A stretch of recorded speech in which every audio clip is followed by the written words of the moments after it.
Welcome to Elevate Your Ride, the podcast dedicated to elevating your performance in the saddle. I'm Ellie, your personal trainer. And I'm Lauren, your mindset coach. So, on last week's episode, we talked about navigating the actual warm up pen itself. And today we want to cover how to warm up your mind and your body for the show pen itself. So, we're going to cover a couple different events that Lauren and I know pretty well. We're going to go over how to mentally and physically prepare for the showmanship, the trail, the horsemanship, and the act. So, we're going to start off first with the showmanship, which is my personal favorite class. So, Lauren, can you talk us through a little bit about how to warm up mentally day of the show in the warm up pen right before you go in your class for the showmanship itself? What do people need to be thinking about? What do people need to be aware about to have the best go that they can? Showmanship is one of my favorite classes too. So I'm with you on that one. I just love how personable it is. And you cannot pretend to be an athlete in that class. You have to have done the work both with your horse and yourself. And it's just you put it all out there. And it's such a cool class. But for preparing for showmanship, one of the biggest things to me is I need to make sure I am just exuding confidence because it is such a personal class. You're going to be close to the judges, you're going to be interacting with the ring steward. And so for me, I want to make sure that if somebody just glances my way, I look like the most confident handler in the arena. So I want to make sure that I have my mindset dialed in from the second I wake up. That's going to mean that I'm going to put on a playlist that makes me feel strong, makes me feel like I am unstoppable. For me personally, I like listening to The Score. I like listening to Imagine Dragons, kind of upbeat, powerful music like that. Or if there's maybe today's hits where it's a definitely more upbeat music. So I'll put that on when I'm getting ready and I'll just start visualizing. I know we talk about visualizing a lot, but I cannot stress how important that is because it is one of the best things that you can do to enhance your performance that doesn't require you to actually be working with your horse. So I'm visualizing my run the morning of, I'm thinking about how I want my emotions to feel internally. So, especially with the showmanship, I'm going to be visualizing, experiencing that confident, strong feeling. I'm going to feel my chest be open and my smile be bright. I love smiling. So, for me, that's going to be a really huge thing that I'm going to try to showcase, which is a great way to also fake it till you make it. Because when you smile subconsciously, you're going to put yourself in a better mood, more confident mood. And so by turning that part on, you're going to have a little bit of a cheat code into the confidence area. So when I step up to the cone mentally, I'm going to be running through that. I'm going to say, am I smiling? Am I doing belly breaths? Am I making sure that I am very connected with my horse? Do I feel my horse just as much as I'm feeling everything that's going on internally with me? Because I don't want to be so tuned into myself that I ignore my horse. Because in that class, you have to feel your horse so much. Every single stride and shoulder movement of them, you have to be able to feel without looking at them. And so I'm going to make sure my awareness is really dialed into them and not just focused inwardly. And I'm going to just tell myself too, because some of these patterns are very physically demanding, which we're going to get to when I ask you a few questions about warming up. But for me, mentally, I tell myself it's just 2 minutes of your life.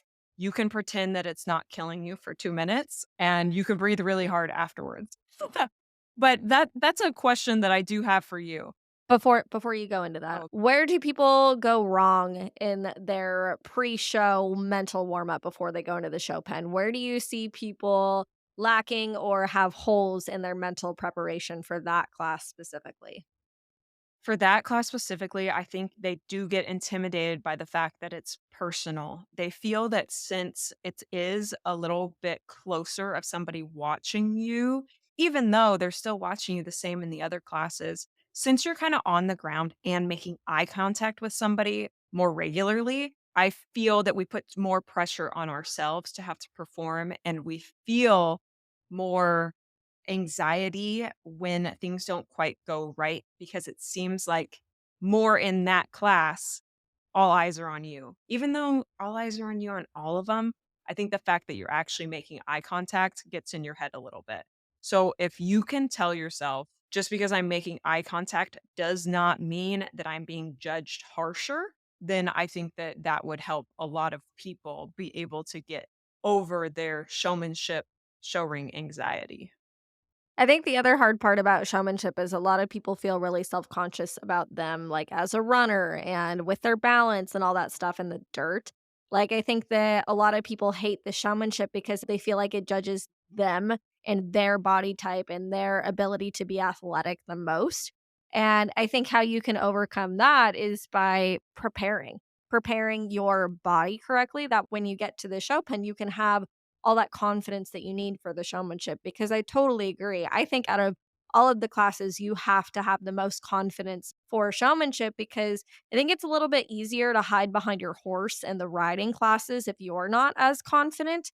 I don't think that a horse can lead you through a pattern as well as when you're on the ground. Like, I think through the trail, the horsemanship, kind of those other classes, you can kind of suck back a little bit and let your horse shine. If you're not shining, then your horse can't really shine in the showmanship, in my opinion.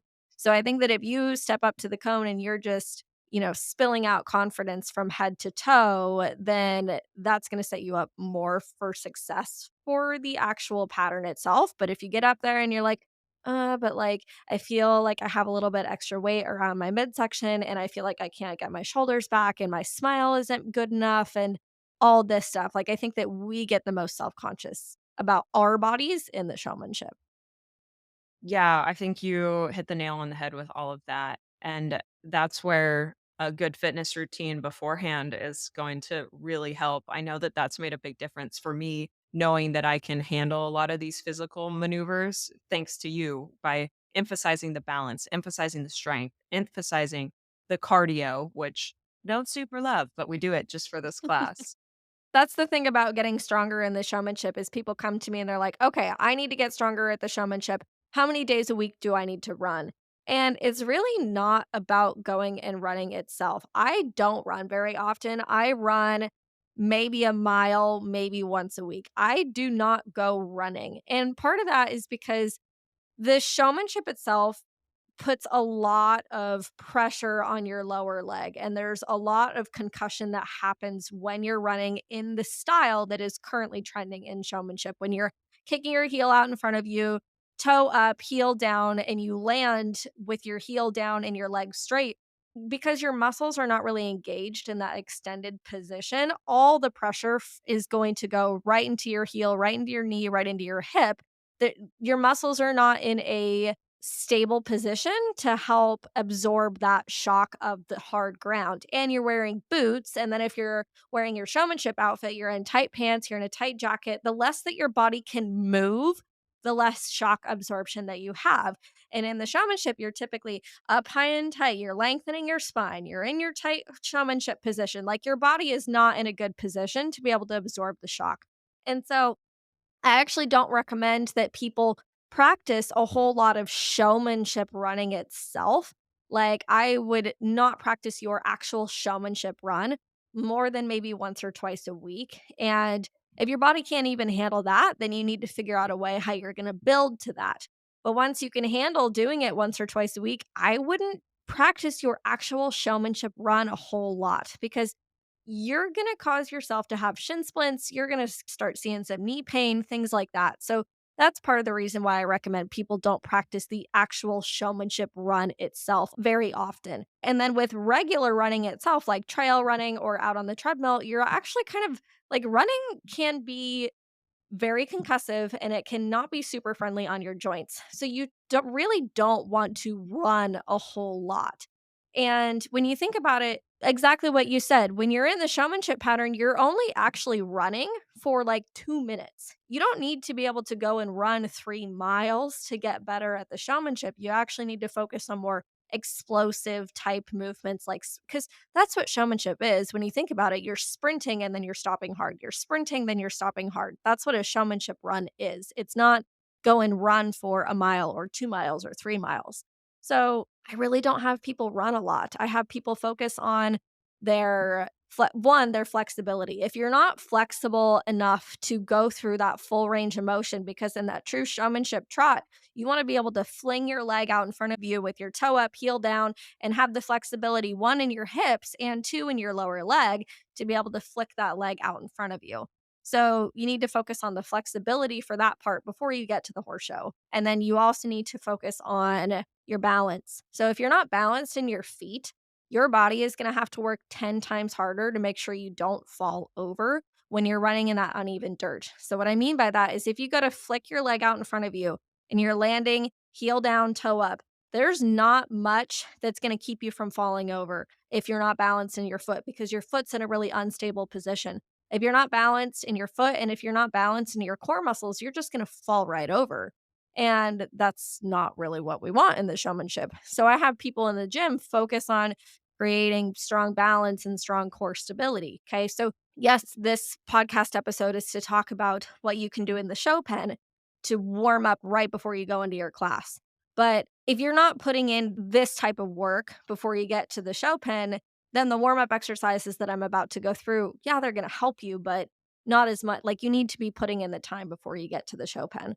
So, what I would do when you're in the warm up pen right before you're about to go into your class, and you could do this at the stalls right before you walk over. You could do it before you warm up your horse. You could do it right before you go in. You might have to play around at home with what routine works best for you. And then you might have to change it based on how much time you have and how quickly the order of goes are going, that sort of stuff. I might recommend doing it at the stalls before you head down, because then you're not stressed about time. Sometimes when we get down to the show pen, it's like, oh my gosh, there's two people in front of me. Now I don't even have time to warm my own body up. So you just are going to kind of have to figure out where you can squeeze in 5 to 10 minutes to focus on yourself. So let's kind of start from the ground up. Like I said first, for that true showmanship run that we're really looking for, you need to be able to flick your leg out in front of you, toe up, heel down. So, what is that asking out of your body? It's asking your hamstrings and your calves, which is the back of your leg, to come out into this extended position. So, you need to have good mobility and good flexibility through that part of your body.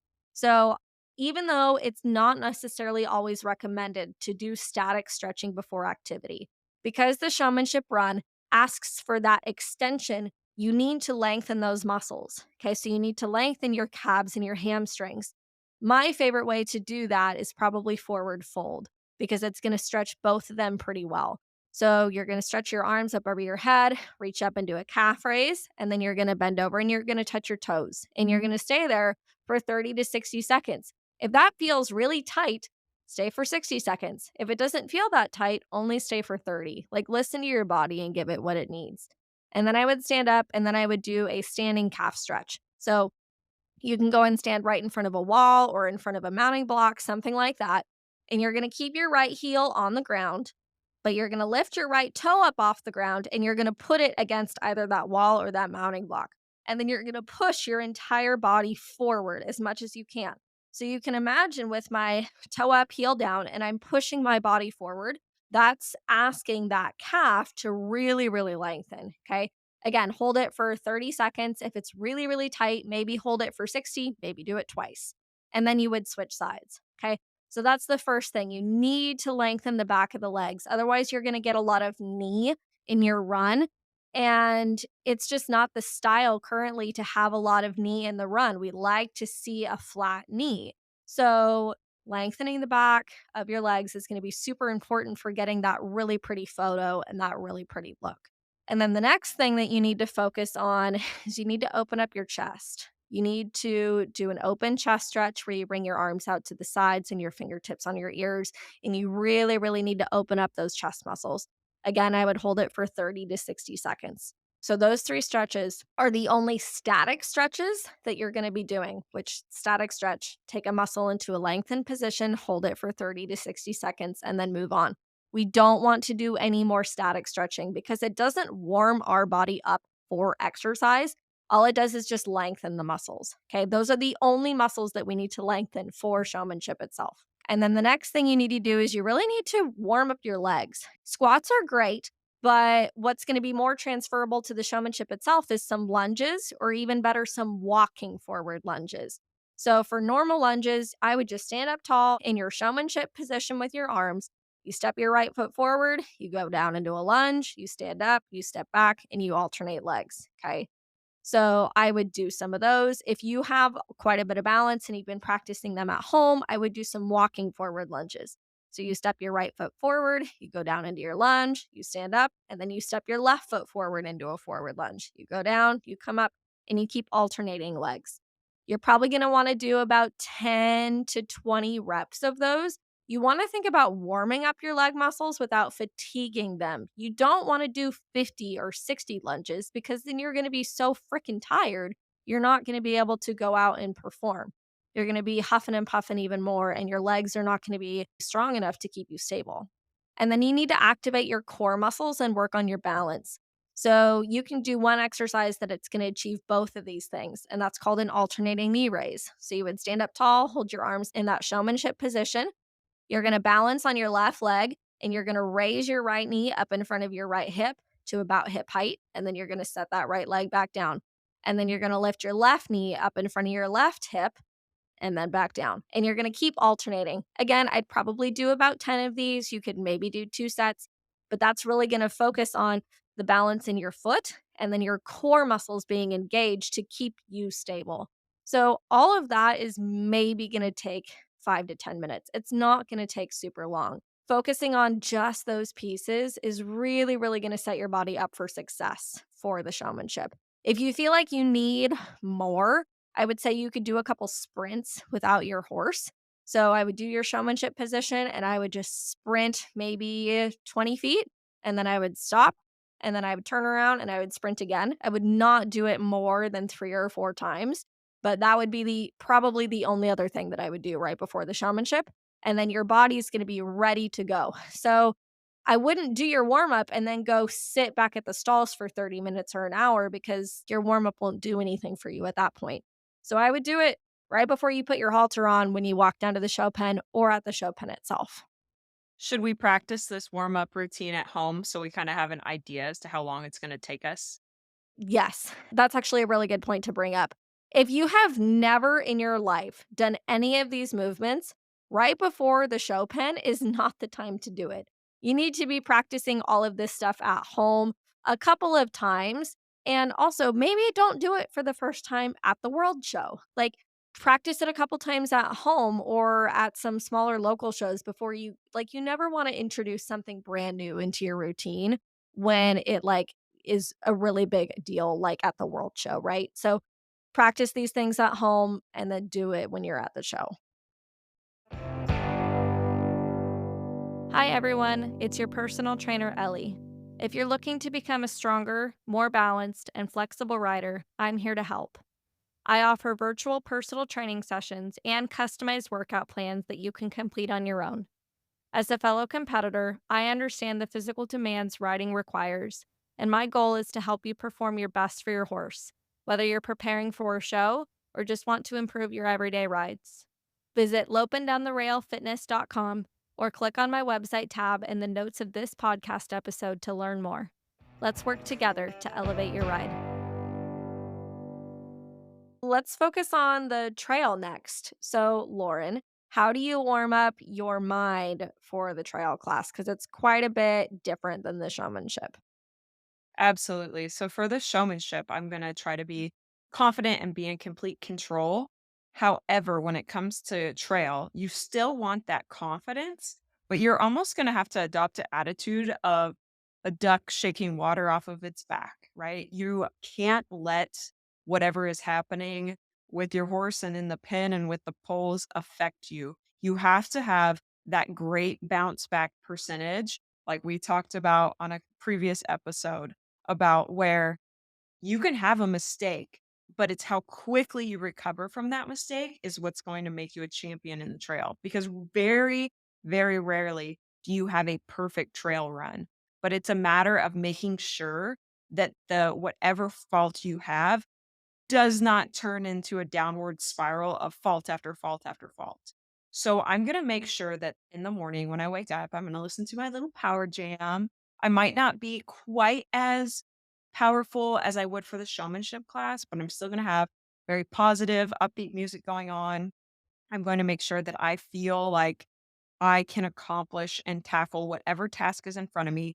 I'm going to make sure that I really have that growth mindset going in my head of saying, if there is a problem, I can fix it because there will be a problem in the trail, whether it's in your warm up or in the class. And being able just to pick yourself back up, put yourself back together, and keep going is what's going to really help you to find success in that class. Because oftentimes, our mistakes are not as obvious to the outside eye and the outside world as they are to us. So I'm going to make sure that I have a plan with my trainer as to what we will do if things go right, what we'll do if things go wrong. We're going to have a plan A, plan B, and maybe even a plan C because plan A hardly ever goes 100%, just with so many obstacles and transitions and distances.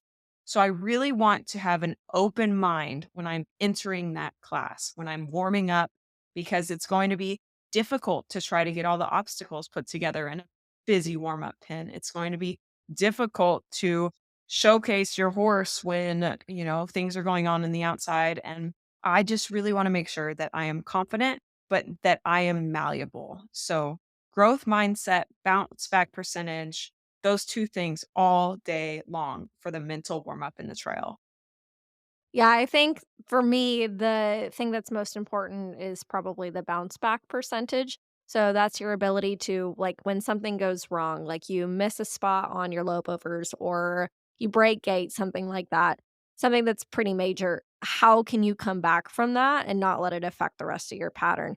So that I think is really, really tough to do in the trail because sometimes it's so competitive that if one little thing goes wrong, you feel like you're completely out of the running. And why should you even try for the rest of the class? Maybe you have such a big penalty or something goes so wrong that you're like, oh, I just want to throw in the towel. Like this class is going horrible. Like having that ability to compartmentalize and be able to turn off that feeling of like self destruction of, oh my gosh, it's never going to get better. I should just throw in the towel. Like learning how to turn that off so you can finish strong, I think takes a lot of confidence, takes a lot of maturity. And I think that that is probably what I struggle with the most in the trail is when something goes wrong, how do you come back from it?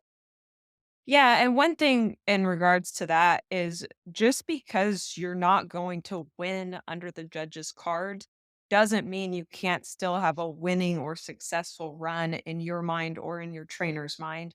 So you might completely butcher an obstacle. And yeah, you're right. Maybe that means you're not going to win. You're going to be last. But you know what?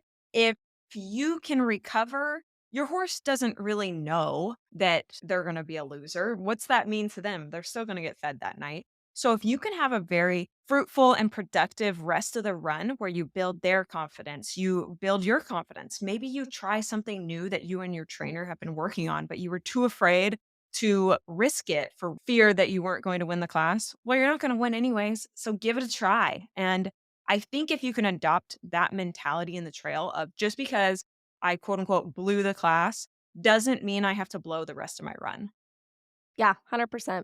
So, and then for warming up your body for the trail is a lot of very quick movements. And what I mean by quick movements is yes, there's tight turns and things like that, but it's not just that. You need to be able to follow the motion of like a lope into a chute and then come down to a quick stop. And your body needs to be able to follow through those movements and then come down quickly.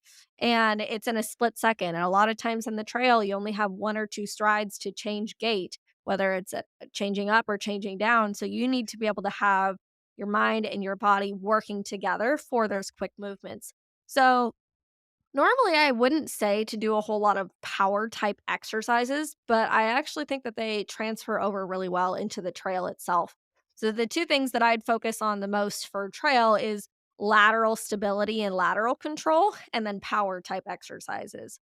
So, what I mean by that for the power type exercises is your body needs to be able to react quickly. You need to be on your toes. You need to be ready for the next pull. You need to be ready for your horse to do a quick stop. You need to catch your horse if they kind of are moving out of the spot and be able to move them back over quickly. So I would do maybe some jump squats. So where you're doing like a horsemanship position, you squat down, you jump up, you squat down, you jump up. I'm going to be honest, that's probably going to be pretty hard to do in shaps. So it might need to be something that you do before you even get your chaps on. I should try it. I've never actually tried it with my chaps on. I should try that the next time I'm at a horse show, and see It's how it gonna goes. add about 10 pounds. Yeah. So I would focus on that piece. You could also do like a squat to a single leg balance. There's a lot of reasons why people maybe wouldn't want to do a squat jump. Maybe, like I said, because of the shaps, or maybe you have ankle problems or knee problems, things like that, where you don't want to be landing hard on your feet. So maybe you do like a squat and then you explode out of it and you balance on one leg. And then you set that leg back down, you squat, you kind of explode up and you balance on the other leg. So only one leg is actually leaving at a time. You're not jumping up where both feet are leaving the ground at the same time. I think that's probably going to be easier to do in chaps and it's going to be easier on your joints.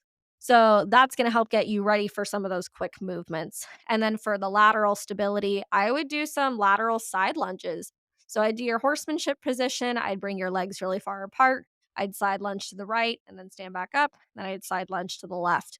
And I do about 10 of each of those. So 10 of the squat jumps, 10 of the squat to single leg balance, 10 of the lateral lunges. And then I would focus on doing the alternating knee raises again to engage your core muscles. So doing that horsemanship position, alternate raising one knee up about hip height at a time. For the showmanship, I do those pretty slow. For the trail, I do them quite a bit quicker.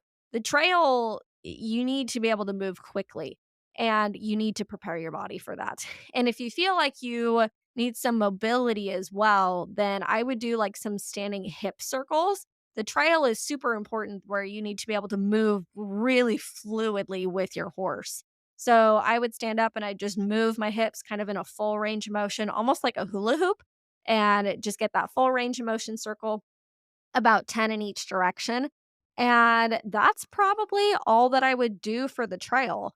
You don't have to worry about your posture quite as much in the trail. You don't have to worry about your balance quite as much, like in the showmanship. If you wanted to, like if you feel like you need more movement through your upper body, you could do some forward arm circles where you're lifting your arms back behind you and up over your head and then down and in front of you. You could do about 10 of those, but I don't even know if you necessarily need to do that for the trail because it's really about like your hips and what your legs are doing. So that's what I would do for trail. I love the hula hoop example and moving your Yeah. hips in that circular movement because for me, that's where I kind of get locked up, especially being a strong horsemanship and dominant Yeah. in those classes. I feel like I get pretty tight. And so being able to loosen up and move with my horse as we go over the poles, that's a place where I think I'm going to try to add extra of those. Can I overdo that and have too many hip circles? I wouldn't do more than 10 each direction. Okay, so more And is the not better. More is not better, no. And if you feel like you're really hitchy, like if you feel like 10 isn't enough, then that means you need to be doing them more outside of right before the show pen. Like if 10 isn't enough each direction, you need to be working more on your fluidity of your hip mobility. So what I mean by that, like we'll go into specifics for you. We do those 90-90s all the time for your hip mobility, right? But that's not necessarily putting your hip through a circular full range of motion. So if you go to do that warm up and you feel like it's not enough for your hips, then we need to be doing more hip type circles, maybe on yoga balls, maybe just doing them standing more often. So play around with that and then let me know. All right, yeah, I like it. I'll put on some dance music and get to work. There you go. And then the other thing you can do, so the hip circle is going to translate really over into the lope, but it doesn't translate to the trot as much. So for the trail, for the trot, you need to be able to feel that left, right motion really well. You could do what's called a standing hip dip. And if you don't have good balance, you're definitely going to want to hold on to a wall for this one. So you're going to stand on your right leg and maybe hold on to a wall with your right hand. And you're just going to lift your left foot off the ground a little bit, not a whole lot, just enough to keep it off the ground. And you're going to think about dipping your left hip down about an inch or two, and then you're gonna hike it up about an inch or two. You're gonna dip it down about an inch or two, then you're gonna hike it up about an inch or two. So you can picture that that's giving your body kind of that up, down motion. I do about 10 of those, and then I would switch sides. So I would do the standing hip circles for the lope, and then I would do those hip dips for the trot and for the walk. Let me tell you, those hip dips, they sound really easy peasy lemon squeezy, but those things are hard. Yeah, they are. They really challenge your glute medius muscle, which really plays a role in providing lateral stability. So they are not easy. Give them a try. Yeah, definitely like those. Are you looking for that extra competitive edge, struggling with show pin anxiety, or looking to set and achieve meaningful goals with your horse? Schedule a session with me, Lauren, your dedicated mindset coach. As an experienced competitor, I understand the mental demands required to excel at the highest level, and I'm here to support you in building a plan to help you stay accountable and reaching those goals. For more information, check out laurencervelli.com or click on the website link in our show notes. Let's work together to elevate your ride. So, how Yeah. about if we move into horsemanship? Let's say Yeah. we've got a big day ahead of us of that. What do you Yeah. recommend for getting warmed up there? Honestly, I feel like the horsemanship takes a combination of what I recommended for the warm up for the showmanship and for the trail. Like, honestly, I think it's a little bit of a combination of both, right? Because you need to have strong posture, you need to be able to move quickly, you need to have good balance, especially if you're doing like the level two, the level three stuff where it's a lot of quick turns, there's a lot of lead changes, there's a lot of extension of the gates. You need to be able to move fluidly with your horse. So I would focus on the posture. I would do the open chest stretch for 30 seconds. If you are struggling getting your heels down, then I would do that same warm up that we did for the showmanship, where you bend over and you touch your toes for 30 seconds, and then you do that wall calf stretch for 30 seconds. I don't know that lunges are more transferable. I would probably do squats instead of lunges for a horsemanship warm up. And I wouldn't say that you have to do like the powerful explosive squats, especially if you're doing like a novice level 1 type pattern. You don't need to be doing that explosive of a movement for the horsemanship unless you feel like you really want to or really need it. That part can be up to you, but I would just do 10 squats. You could maybe do that squat to single leg balance where you're kind of exploding up out of your squat and balancing on one leg. But like I said, I don't think you need to be doing full on squat jumps. If you feel like you need some lateral stability, I do those lateral side lunges. Like I said, about 10 of those. I think that your upper body probably needs to be a little bit more engaged for the horsemanship than the other events. So I definitely be doing 10 forward arm circles, 10 reverse arm circles. If you feel like you need some more movement in your ankles, I would do some ankle circles where you're standing on one leg and you're just drawing some circles with your ankle. You could do about 10 of those. I would probably only do those if you feel like you're really struggling with like getting your heels down and moving your heels into your horse at the same time.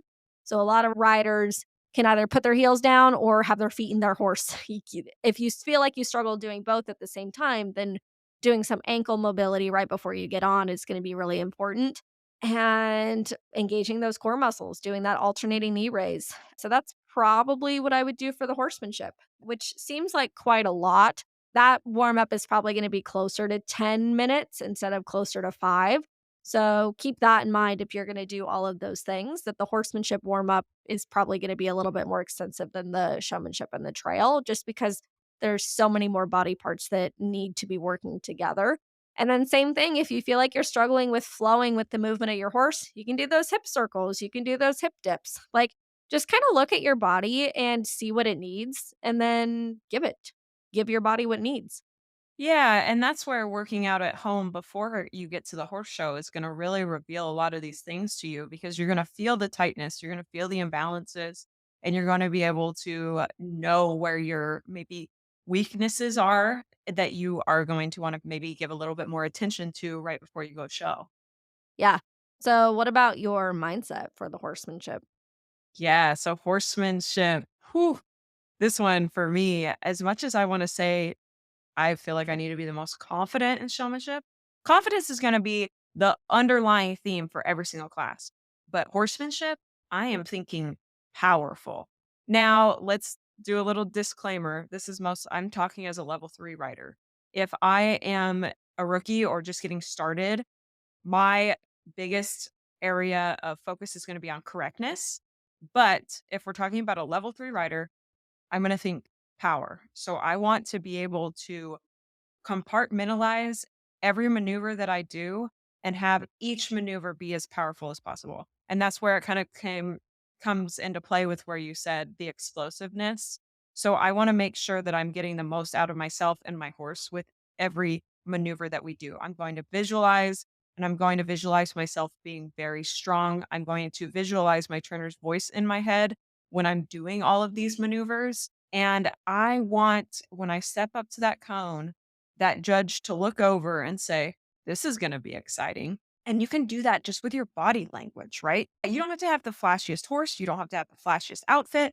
You just need to look like, "Check this out. I'm strong, I'm confident, and this is going to be something exciting for you to watch." And you can say all of that with one look. And so I'm going to be thinking about how I'm going to present that look to the judges all morning long. I'm going to be listening to, I'm not going to lie, maybe a little bit of rock music that day, maybe a little bit of Doja Cat, right? I want to feel like I am just powerful, independent, and strong and capable of facing whatever that pattern wants to throw at me.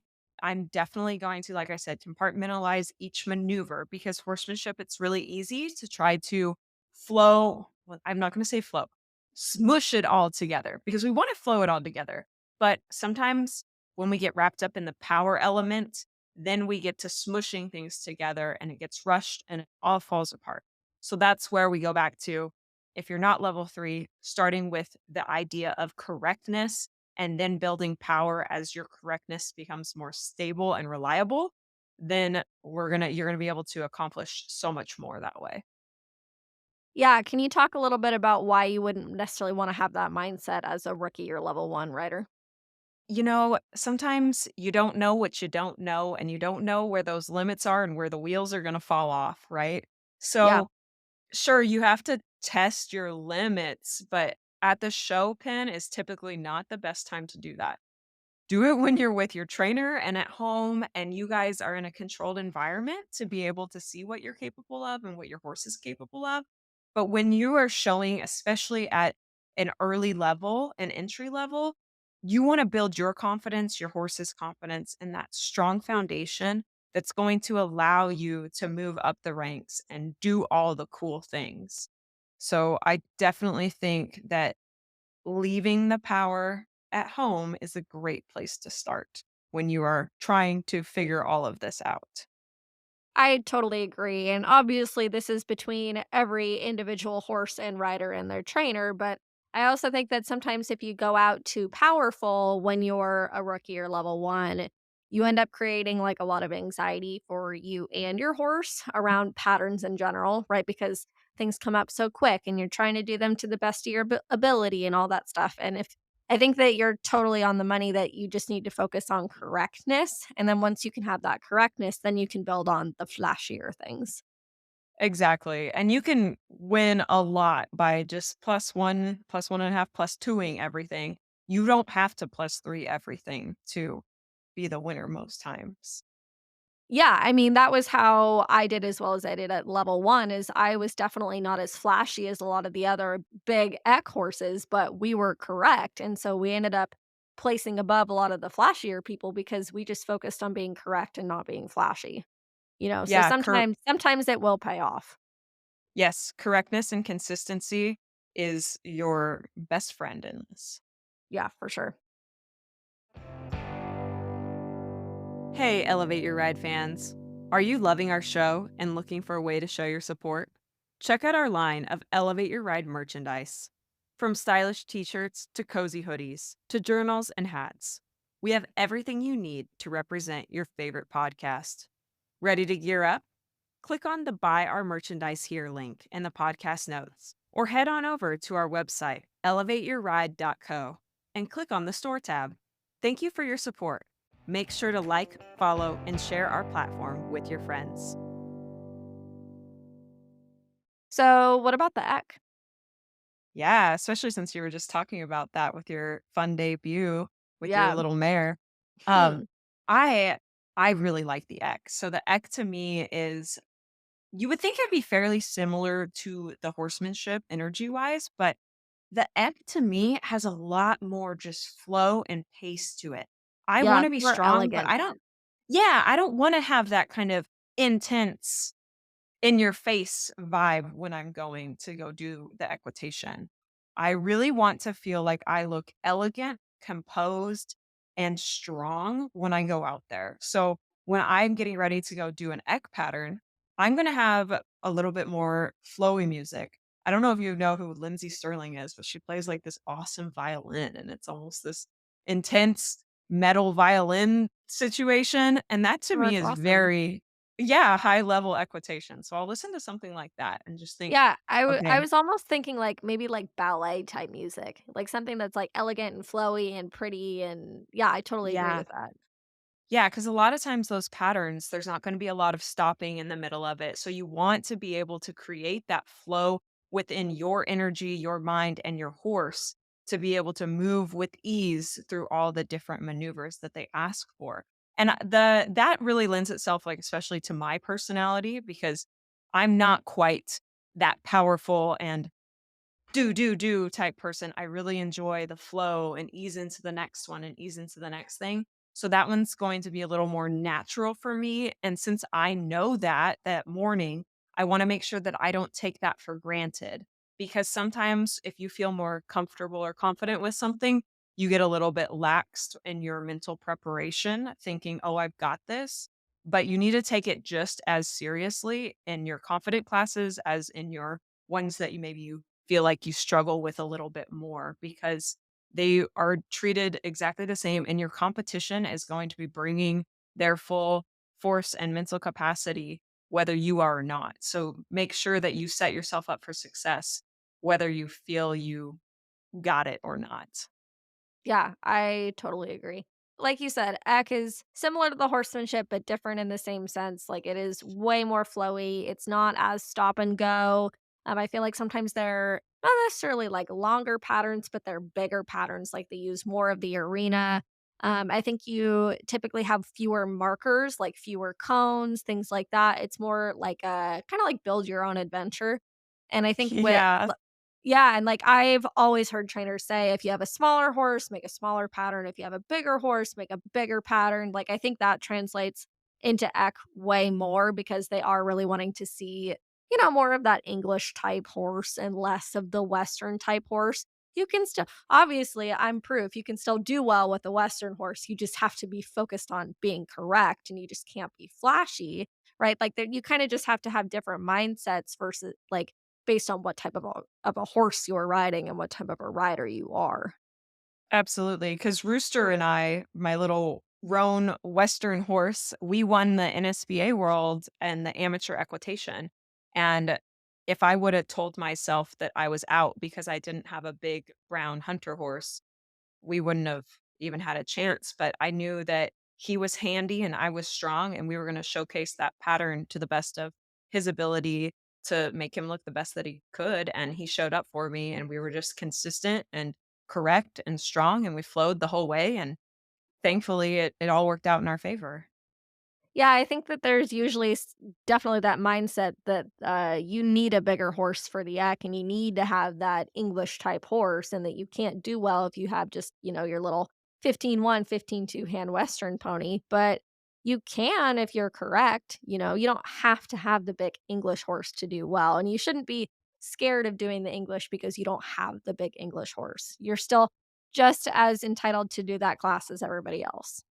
Exactly. And it's like we said with all the other classes, it's the way that you present yourself and the energy that you exude of saying, I do belong out here and watch me because what I can do is cool. Yeah, for sure.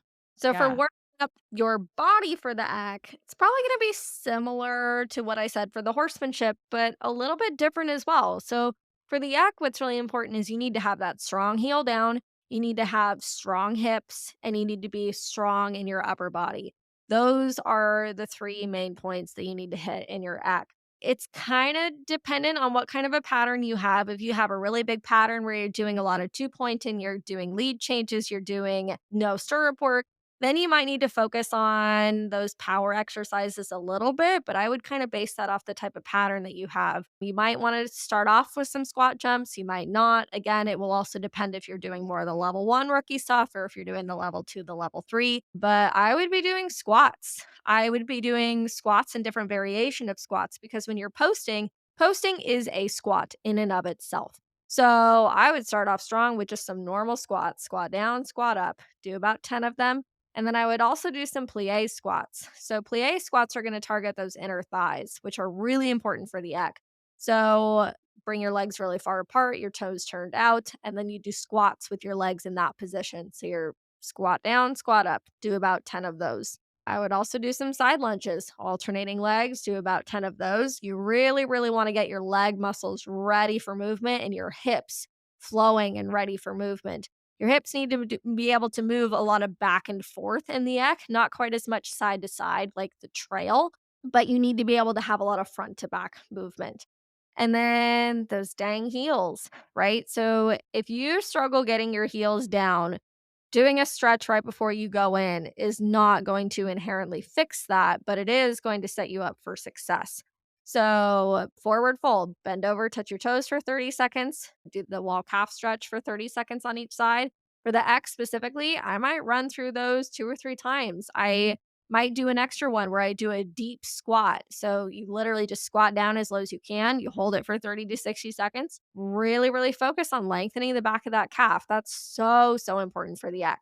There is something to be said for if you're not strong or stable in your hips, you will not be able to get your heels down. So, something that I've really been struggling with lately is I've been changing around my seat quite a bit lately, how I move my seat because of my back injury and that sort of stuff. I've really, really been playing around with how can I ultimately make myself better. And sometimes I feel like when you're in that process to make yourself better, you almost backtrack a little bit. So for me, what I've been working on the past 6 months is getting a lot more mobility and strength through my hips. And because I've been focusing on that, I've had to let my heels kind of slack off a little bit because I've really, really been focusing on improving my seat. So I was not able to get my heels down near as much as I normally would have liked to in the act because I was really, really focusing on my seat. And I just had to learn how to be okay with that. And that's something else we could talk about for mindset sometime is sometimes you have to get worse to be better. And that's okay. It's all a journey, right? So I was not able to focus on my heels because I was so focused on my hips, and that's okay. And then the other thing you really need to focus on in the act is you need to have a really, really strong upper body. You need to be strong in your core muscles. You need to be strong in your shoulders, having those shoulders back and having enough core control to keep your body back so you're not just falling forward in your act is super important. So I would maybe do like some either good mornings or you could call them RDLs. It's pretty much the same movement. So you're just standing up tall, you bend over at the waist, and then you stand back up. That's it. And you the point is to keep your back really, really nice and flat. So you bend over at the waist using your ab muscles to bring you down, and then you stand up using your lower back muscles to bring you back up. That's going to help giving you that hinge motion, which is going to help engage your core muscles so you don't just fall forward in your ec. And then the other piece of that is one, you need to be able to stay strong enough in the core muscles to not fall forward, but you also need to be strong enough in your upper back muscles that your shoulders don't fall forward. So I would be doing like 10 reverse arm circles. I would be doing the open chest stretch. I would be doing some face pulls. So face pulls are when you hold both your arms straight out in front of you, straight out in front of your chest. And then you're going to drive your elbows back behind you and let your hands come forward into the chest, right? So basically, I'm strengthening my upper back and bringing my shoulders back. Then I'd stretch my arms out in front of me, drive the elbows back, let the hands come into the chest. Like you almost want to picture like you're pulling a rope into your chest. Okay. So that's probably the warm up that I would do for the act. If you feel like you need to focus on your balance, you could do some single leg balancing. I don't think that's quite as important for the act as some of the other classes, but if you feel like you need it, then do it. And overall, for all of these, just listen to your body. The more in tune that you can be with your body, the more that you'll be able to set yourself up for success. If you're going out to the showmanship and you say, my right leg is really, really bothering me, you might need to do some extra stretches. If you go to do your ec and you're like, oh, like I just cannot get my heels down today, you might need to focus on doing some extra static stretching for your calves. Like, listen to your body and give it what it needs.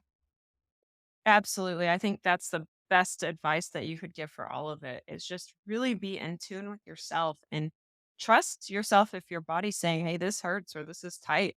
Don't try to, you know, willpower yourself through it.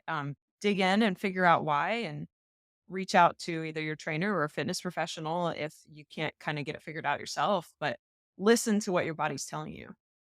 Yeah, and you can't develop that relationship by only doing these warm up exercises before you ride. Like to develop a long term relationship where you understand your body and you're able to give it what it needs, that takes years to develop. That takes being consistent with working out and understanding how your body moves and understanding how to turn on and off different muscles and understanding when something is hurting, like how to take care of it. Like that takes a long time to build. And if you start today, you're going to be better off in 6 months. The earlier that you can start building that relationship with your body, the better that it will be long term and the more you'll be able to set yourself up for success. Thank you for listening to Elevate Your Ride. Find us on Instagram and Facebook, all linked in the podcast notes. We'll see you next time.